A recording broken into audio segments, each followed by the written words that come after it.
Vinicius Junior wono epa besia kan bi na se wo mun mrancha wo muso begiremo edama Real Madrid they say live commentary epa wakwemo enti enwane enkoba bia omode ase obetimi atam kuchu na ene ye ni pedifobia didi nkoma woti ase na se ye didi nkoma abisa se El Clasico ni kura nsen na ehosem no esifa achie.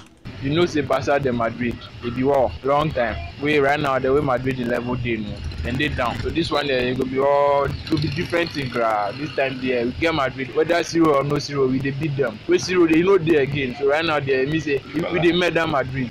If you are looking at Barcelona team, Barcelona is not having the full squad because there is no Dembele and Messi too has got injured. But when you are looking matches between Barca and Real Madrid, Barca is always stronger than Real Madrid. Even when Tiro was around, Barca always beat Real Madrid. So tonight Barca is going to win. It's 50-50. Messi will not play, but all the same Barca will win. The scoreline can be 2-1 in favor of Barcelona or 2-0 in favor of Barcelona. You're a Barca fan. To me, my prediction is Barca very. Whether Messi Bobby and I say Messi and Bobby because Barcelona they have good forward. So that's it. Without Messi, we have Suarez, maybe Obebo Dembele, but they are still players. You see, a Ghana player back, KP Boateng. There are 2 more forward. So that's it. Game in the way I'm seeing in the air. If you say Madrid 0-3 and after Madrid are back down, so that's it. Their match is their team from to meet nation. To me, the Barca all the way. I'm waiting for full squad because there is no Dembele and Messi too has got injured. But when you are looking matches between Barca and Real Madrid, Barca is always stronger than Real Madrid. Even when Tiro was around, Barca always beat Real Madrid. So tonight Barca is going to win. It's 50-50. Messi will not play, but all the same Barca will win. The scoreline can be 2-1 in favor of Barcelona or 2-0 in favor of Barcelona. You're a Barca fan. To me, my prediction is Barca very.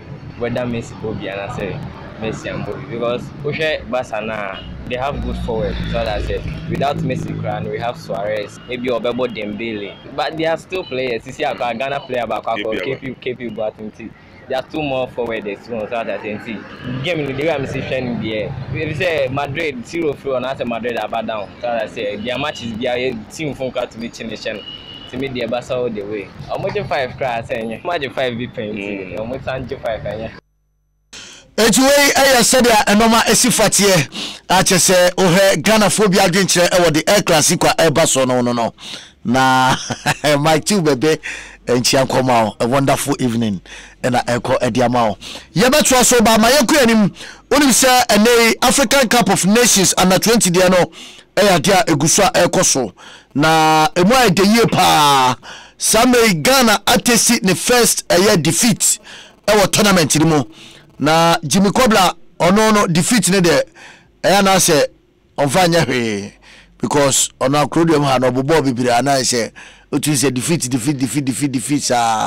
preparation nyina na say dodo na defeat na no and they say na o take his defeat when so e dia fa na me atuma ye bedi nkomo ye bebo room ewo eye Niger na yakodi nkomo akra hwese sen na normal esifatie enso oho medical action say live on Facebook no send a comment fabra fafa won so obetimi ediapa say eye predictions we ediafa El Clasico no ho ana say ebia enkoma wodo a ene ye di ofia ha national under 20 team no womo elusu ede ama eye ohwede a na say dwumedia ekoso na ne Ghana atisi ne first defeater enya dia eno so no eda fonkra sen ene ehonsema ene won so no ode eba yebedi nkomo na ya say senkra ena enoma esifa atie enso ehonum kama pa nti wei eye nkomatwetwe a ene eno so no ebetimi akoso elia ono matcha etodwa na eye Mali womo ene Burkina Faso ene de boani na dwumedie no eba ne wie no na ohese de chedia na se eyade se Malifo ase Burkina Faso eka pakwa womo antime antie and after second game of the day na eno the Black Satellite of Ghana womo any Senegal and a day erin time so ati sene ohedia na se Senegal for enso echi Ghana ebo me kaminu a yentime antie abrante eye baji ono ena ehye 2 goals ni nyina erima Senegal ewo game a etime eto dwanemo so far the table no say ena akoye ede ama Senegal anase group B no ewo sede enoma ekomo Senegal ena lead womo ewini eye 2 games ni nyina nti no womo 6+4 ena womo ede eko omanim eno achi the Ghana etoso eye mienu ohede a na se 3 points nemom no yeni go bi sense first game no ye win 2-0 ene ne yasa elusu 2-0 enti yeni go bia eho ati se Mali etoso miensa wono so ewo 3 points de nanso owo minus 1 goal ena fe eye Burkina Faso wono de otusa pa tournament no woko bia woko ne sansa na dachi bia wa hwa obefiri mu sansa sa ati se samre de woni points bia enso eho a yeka ede achewo yeko awmane so na yene yenua eye David Ofori Safo dodona epone mrane se Bongo Difara anase Difara di Bongo papai oko eye national under 20 team no aso ya wono ne media officer ene empenfo edena akati me wo se woni akire na de beba bia no wo magana fo enti sedia enoma esifatie Difara di Bongo champion commission. Mini anapom ti say. Fisher don idia come up. Na ase yasa TS dademu say proud to this tournament no. Na satellite bomb match bia wi a ebisa say omulusu say. Ene ye say busa say omulusu say. Aye nyanim say eye 2-0 na omulusu ye say ena no matie after a year first defeat omo test no. Well, Kobe, I mentioned our church in national under 20 Nite. That at the second game against Senegal under 20. It's really more being power. So they got to bring in a but enough from Nite. It being Google. Actually, come to after match. Then coach Jimmy Kobler, he came Kobono. Then someone now all kind of say, I'm saying, right. And then we do all cast almost a yellow, and idea, and then I did Google the buy. Exceptional, what didn't go back to say, for 2018.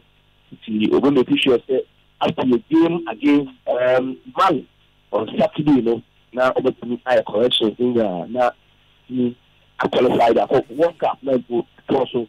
They are semi-final, after final, coach coach confidence was Jimmy Kobler. The first time I'm coaching, I said that tactically, you know, or better what did the confidence level. So they were shame 90 points and obviously to know it to the Senegal coach. Where you see double, so that. We need 3-0 against Mali in the first game. We need a second game against Ghana 2-0. And like I said, Ghana man match. And that egg Genepa. I say it gives a half. Look, I know much of one. Now a year. Now you say on defensive organization of Boya. We don't lose here. But the 19 which is good at home achieve. Almost a chance in New Year. And it's a poor ornament against Mali. I'm going to take all out. I'm going to go for a win. Kind of phone cut it, what draw and the WWE. I'm going to go for a win. I'm going to say, that's World Cup. Ghana, one more afano. Na David, Samre no, say, Utsedia Ekoso ha, Ghana Mali no, a decider. I just say, Malifway. Sebe he oma hokeka now they compare ye die ya me gidi say determination pe ene betimi decide this game wonem branch e din komo players na kasankasa enye coach no ye fact Jimmy Kobler ensin chen oni players no e din komo a senate ya hom keka no say the o kana no o say okay team na do na your foreign based players do Omo man together with the local business. Unlike Senegal, only Senegal is coming. what tournament for so same squad and on the back here. No American squad now until April 2017. I had the under 20 African Cup. In the back, the final, what's Zambia? And the band is football now. And the back, yes, I be a joke. And the man said that you are fake now. Confidence level, no power. So, Umta, you lose here. Who are just to get me from here? What how you lose here? But against money, yes, other idea. When me, I can make World Cup qualification. I'm over here, I qualify the World Cup. Now, he said he the chaplain fumble for his doctor entering the most stones. Doc, I mean, what you Doc, what you Major Mosso, and we got over here. I'm an Adam. Doc, and then they shoot for the glass. Give me a photo in the modern water. I think and seeing no modern bono. They are acceptable and satisfactory. But I think the minute my time we lost to a better team. I think on the day always here. I think Senegal for no winning after game we abana I like to play more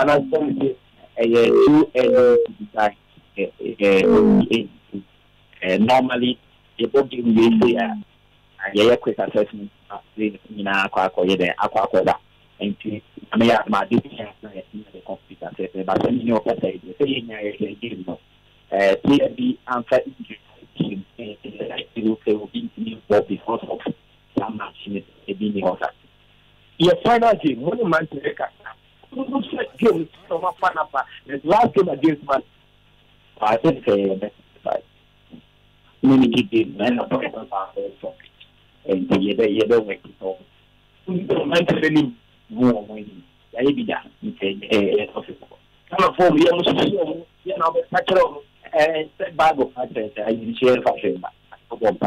So, worrying about anything change it.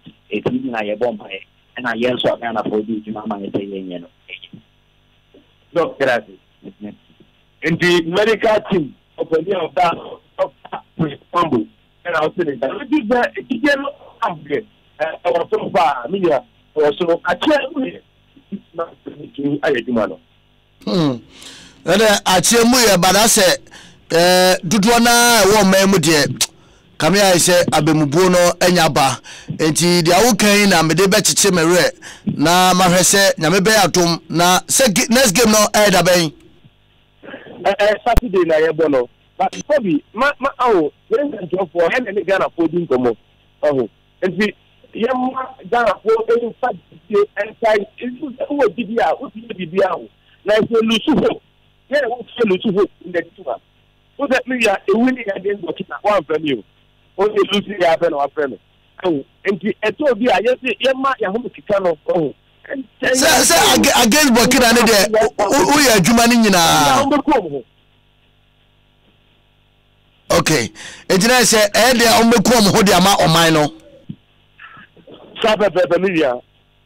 Yo, now, coach Mel, and I say technical director of Tiakente, or Mubia Mewa, you bet me, and almost so, Bisa 1 or 2B. My main technical director, head of the degree, without Francis Tiakente. If you want to return us to be our mama thing, me and head of the delegation, without Tiakente. After you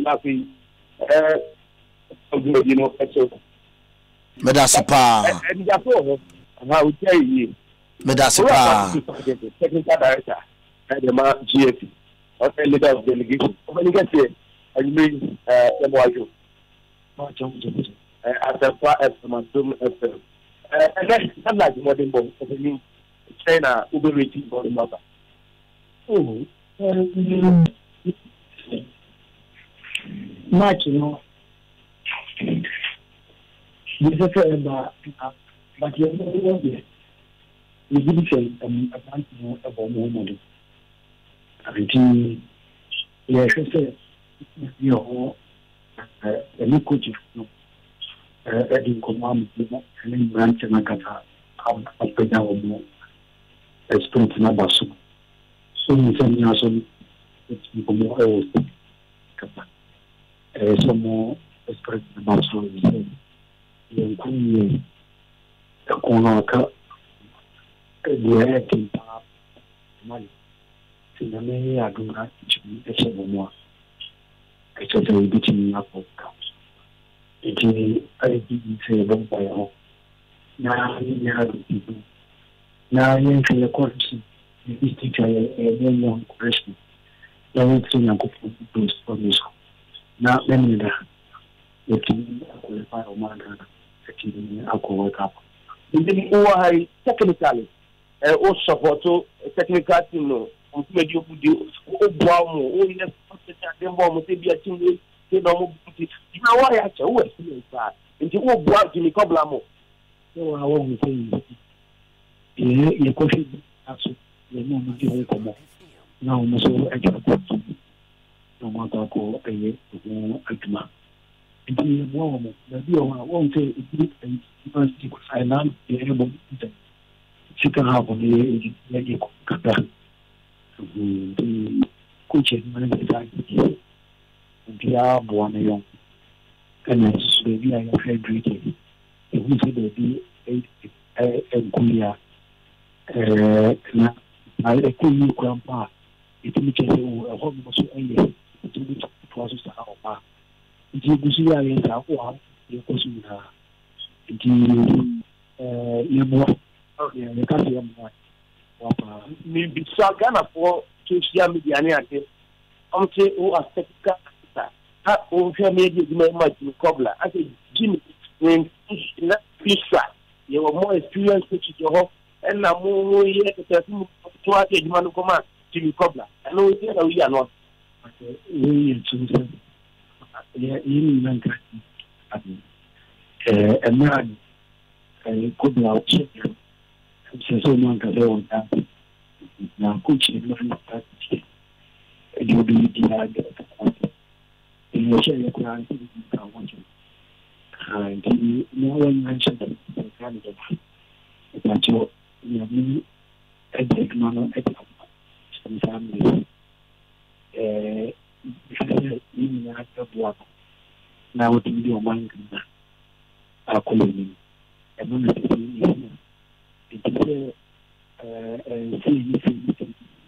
a contingent, he is the coach. We all need to support you and let him support you, and that is exactly what we are supporting. And we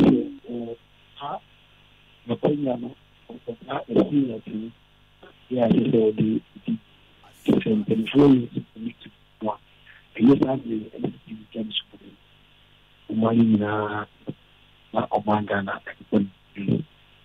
Okay. And this are Cobstone. Hello, Bongo. Oh, hold on, Amanda. My good night, I'm sorry, who didn't not even remove any for the podcast amount. Aye, sir, and one on the say, you said a yanofa, and you know, Yamenka, your better see pa, catch the coach in Susemichiano, na Michio BPA, so oh, Yamia Tuma, Yabe Shimo, all the best, near Bompire, their time, what she said, Memenda Epe, Mubedin Kunim against Mali. You better said in command, sir, Memenda Suminia. Call me, well, hello,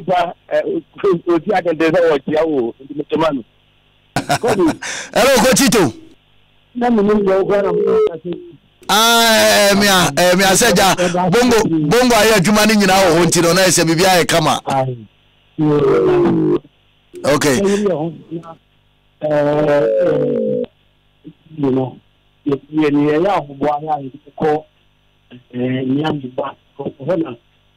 know, the next qualifying match. It's a year of wine and young being. Tomorrow, Mokoso. Now, you look at the function course we are. You know, the given common happy or more 80 demo of what actually I give you. Nana Okaba from Soina Gameya Busa said, oh, share Utnet Dia only said. A deben poti ne ha team no I am from so e betimi aso ano e de abo against Mali no Many bonus kakra. One or dinner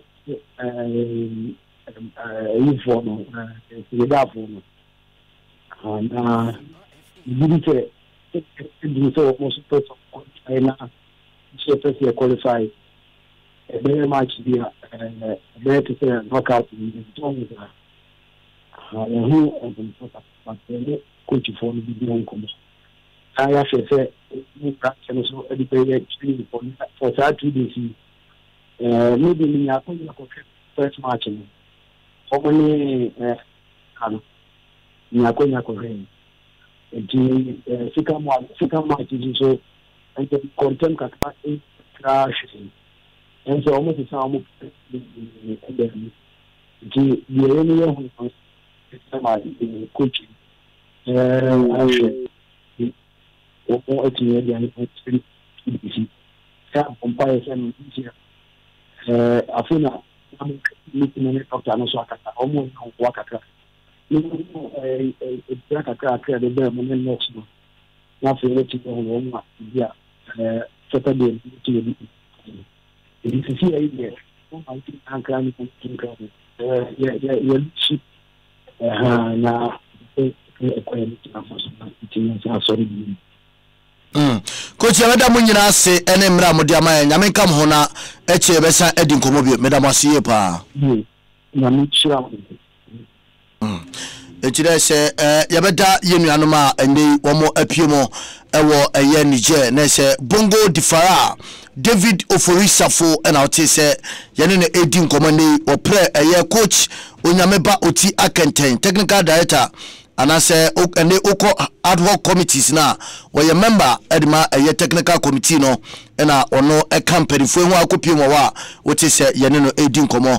I was saying, and they said the normal esi for a year, and so all come apart and the enemy messages no ebiapa na already and I say, and they say that Yakula be a schedule medina, what in a dear abo Remo Osman, a yesisi, and so Edibi abo Remo, and I feel Wendy Saki.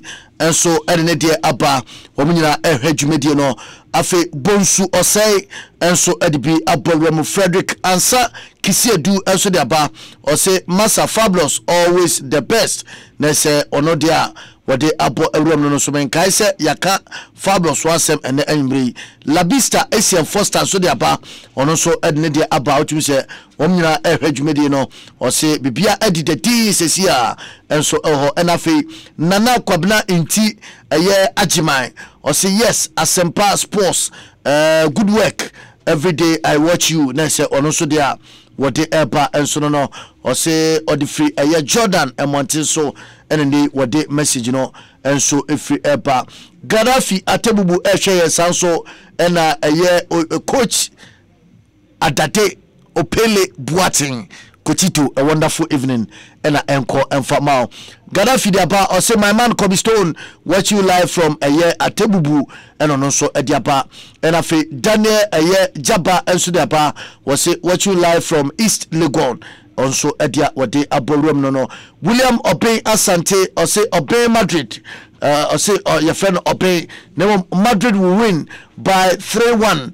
And that one also no the about also Madrid for a best shock Barca fans in England and the Evans a year dear wo Amoafo and so at the apa or say Barcelona 3 Madrid 0 and that one also at the Apo Remo. After that Boaji or say hi Kobe watching and listening to you live from a year South Odoko and a year Irons Pub or and also Echima wash at the free airbar at Seni make a home no na mede achewo na onso ohunu sedia enoma esifatie ma yensan kwa ma so na yene ni Odate Lamte na papei ono na Grolamp Academy eyene dia yeka Ghana football na yeka youth football dia emse eyadia edika no edana koma so yie pa eno achi no wasai abo ama ene ana 20 ne ana 17 ne ana hwanhwan ne nyina no emse wode agigigi enema bibiri e dia mo man ma yene ne eni nkomo emse sen eno no so ehu Ghana ye performance ne e wo game a etimi to dwa no ni madwe yeah megidi se atumni ahweyi ene ho ya pa Yamanamdana Simitin Quaman. Ya de nyame ase na before ya beba ene match ne so no e say Grolamp academy no say this time why slow kakro ana no menye slow aso kwa na me comment ba no so na ya mente did too much into no e kina say any sharks mo maybe next month we are quite Italy. I invite you to tournament to Italy in preparation. The Bians is there quite Italy. So far so good. And Chebia say Bia to Tunia Masabia Koya. I mean, you have a good partnership. We are seeing Abe your best said in Yando. Edin Fufu Amon and Ye Jumapa.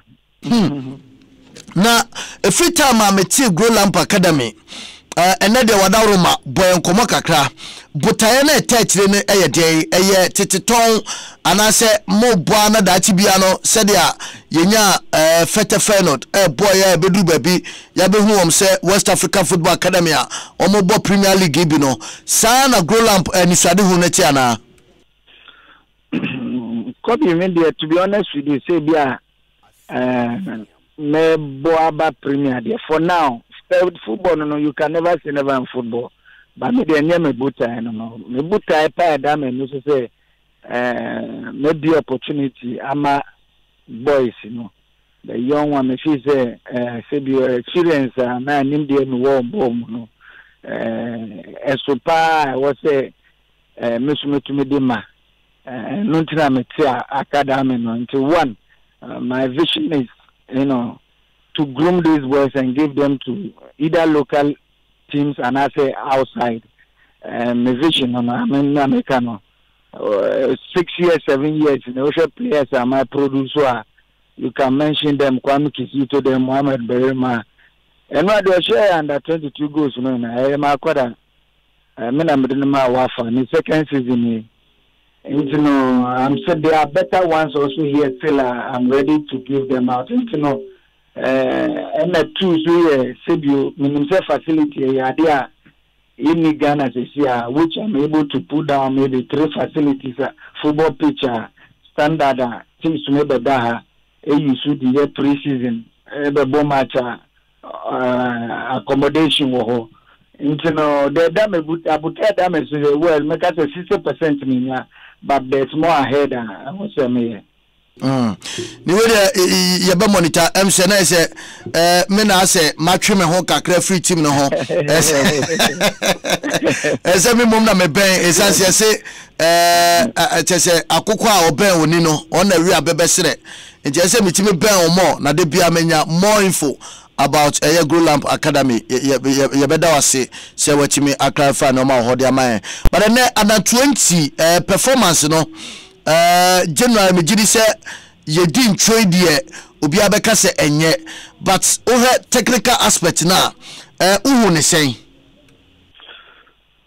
well I'm say media me who say one asen koda no omunni as they are not gelling together and I'm say nim system a coach in the boss I'm say so 4-5-1 I'm so Daniel ma koda no kwa oni international obedro no na call no kwa and at 2 I'm say pitch in some boy until you sure say I was thinking your train was a pitch was pa and sana which I sure say they say you never call pram and today idea me say boys no not 2 no or munye but this is a competition there's no time maybe because I feel no be prepare bedro until you sure say fine.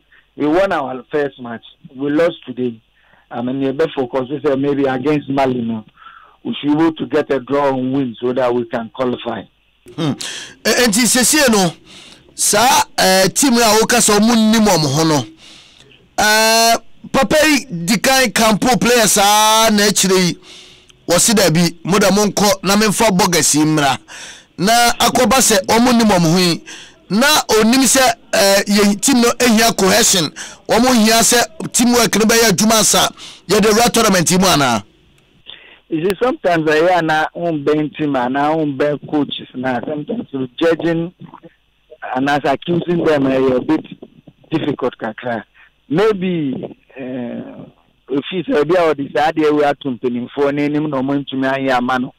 Because we are sure say no him say he may need about 5 or 6 professionals. Oh, if you are not going to make because it be a sikasem. Yes, I know most of local boys in the network camp. Usha, apart from Akwada Daniel and 1 or 2, they are all professionals. And to build a team, you don't need 1 week, 2 weeks. You need more time, 6 months or so to be able to play matches, assess your players, do certain things. I mean, crosses, set pieces, and all that. And if it's a time now, when you can now, when I say time in side kakra, and then I have boys. No, but you're quite nima. I'm sure that the more they are playing, then they are knowing each other. That's why maybe one person we should be able to qualify against Mali, so that they should know each other more against going to the next game. Now, where I say, I'm a kakra because Mali game penny. The last game are probably a bit me abo because when we near uncle and India beam out the behuno and this channel I coach is me to just say ya quenimno not omohuana. Oh, me sure say boys nankasa will come know what is at stake now. Rebecca Sanakra Nima Kwada nature tea and I told him that they have to go do and die against Mali.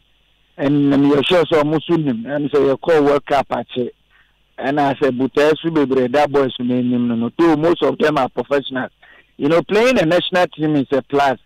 It markets you, it gives you so many opportunities. And Musu is always say winner. Maybe some of them are professionals, but one person will winning more. So going to the World Cup is a bigger stage, can market yourself or you're sure say coach and super to match like more. So that they should be able to win against Mali no matter what. I know it's not going to be easy though, but I'm sure they're going to win the match now. Me apart from Lomote, another or yeah outstanding. Me chair another your game before and then now say why you know no. Team way I what we anka say. One power na ye den team no e de be na esunko wo Ghana for bet media chance to say going into our next game against Mali no yeah when him almost strength near there. Fine, I mean apart from any Burkina Faso na me share no a bit difficult to class me to me JG or move very well na make am even no shepherd picking up pitch no more football no so na they can put about 4 or 5 passes together. You see, and that's a problem. To say maybe they play long ball and I say they possess or I saw more keep ball on and I say many matches and we say no more too deep. They were not pushing forward. And only a problem kakra. If it's the only team a team like Senegal, we say no, our youth system is very good. No, if you stay back, they will punish you, and that's what happened today. It said any special weapon be a need special a team na say be I say team I shall say team ready enemy sharp midfield need to say defenders need to say we said any be for now no I can't see that for to be honest for 2 matches I can't say you're dangerous in this aspect wow na say you ko participate bi akeka. Oh, no, because you see, sometimes time to prepare no is a big factor when it comes to coaching or you're building a team. And you're sure say, for now, me and you, Nanim say, the situation guy, this team did not have this opportunity to do that. And to me, you're sure say, going forward. And I say, we should be able to go further in this competition so that we should be able to the strength of this team. Going to the World Cup. Okay. Me there I say say and it has to be him because team are any weapon, team are any strength be or baby me because we share previous under 20 year. O dey yemfa the day you mu dey kura nyemfa to ho. At that time no say yetimi dey sesi abuso o eto dey den a asimesi be ya man ana we be yetim no na we dey say o ankasa kura o kita technical kura o hunu bi na sabe me de microphone na adwuma I mean, when you come to who care about the demo, say no. We saw what the demo here and San Omoko drew. Oh, and team win Americano. It's difficult for me to say yes, you're attacking here. And I say your method in here very good. And now from the back, you know, your possessible no by very good. It will be difficult for me in Americano. They just need time. They are good materials, don't get me wrong. They are very good materials individual, but they just need cohesion. They need to play together so that they can be better. So we know say yes, you may food in there, and I say you quite attack and means for now there are 2 matches mean to fan can be doing for Tomo. Okay.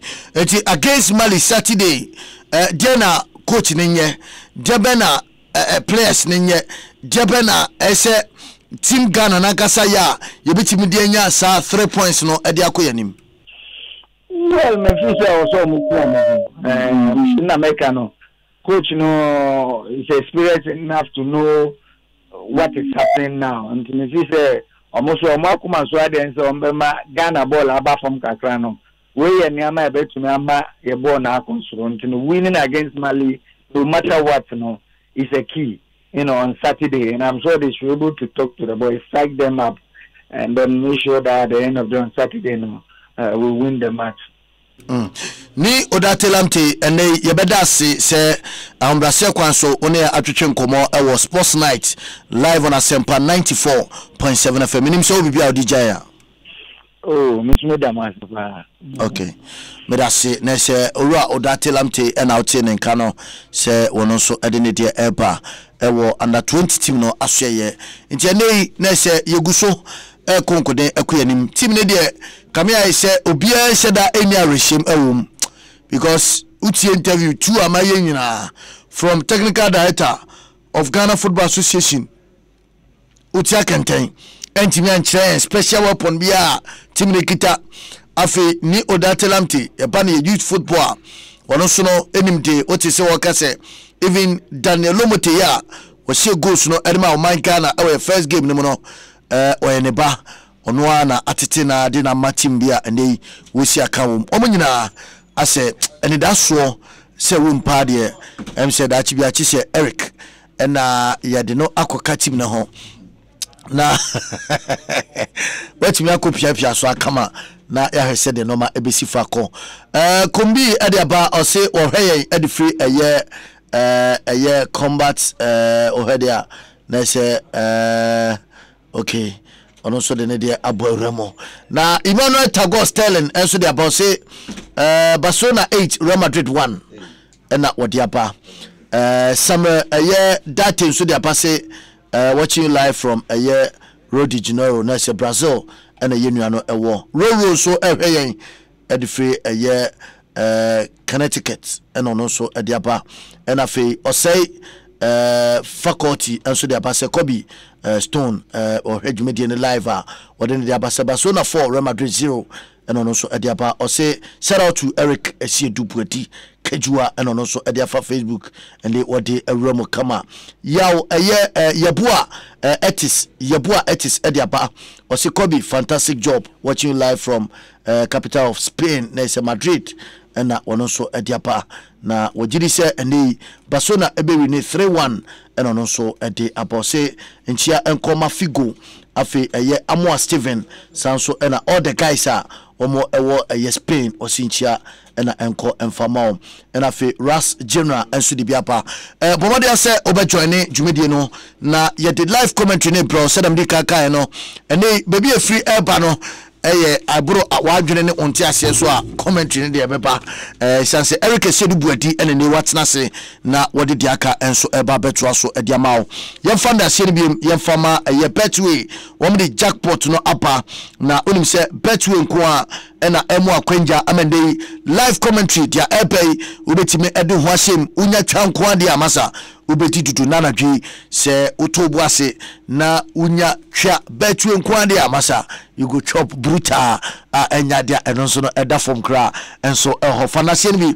famom sanso ena ene mamenka fo enfama se King City Real Estate omo de apa say omo ma 10% discount ewo ensase awodo a ene omo de apa eno say obefisity Royal City site na 10-minute drive after a year Central University na se wanya abowromo anesa na okodia na se ensuo eflo ewa asase so asase na womo ede ema no light pole hodeda ene ekwan no ededem kama atese ye tutu boreholes na de kama pa enso shops clinic na de ena opese ene wo pe asase ede ani nyina obowromo ewo Royal City site a bibia ebetimi awie peyo enso ede ma wo dia ne se obetimi afrewom na ono edinsa so sanse nei ya won sanse da ho a sanse data asika wo hia eye be se 8,000 Ghana cedis na oko akwaje asase na onso no awie peyo enso ede amount 0508199624 0508199624 and I say 0508199625 na se onu omo so no edi ensawo so me do esiwa ha ba yemwie ye onim se kwasi asiedu buadi ena abai na se bibia kama bibia didem bibia seti ase gofo ni gidie se ye di live commentary neba na me say sports headquarters yenye classical commentary na what be da microphone tie na munye bi mo da muntie na munye bi ubetumi kwasi unim se ka ne bi no sa amamenga o ene manfesie ya na yentoaso ya di live commentary no ena etoaso de ma medin e de Cobblestone Bernard Padibotwe ena fe ya Philip to the gunshot man yenyina ye betachiri ama live commentary no so no aba wakwemo Asempa FM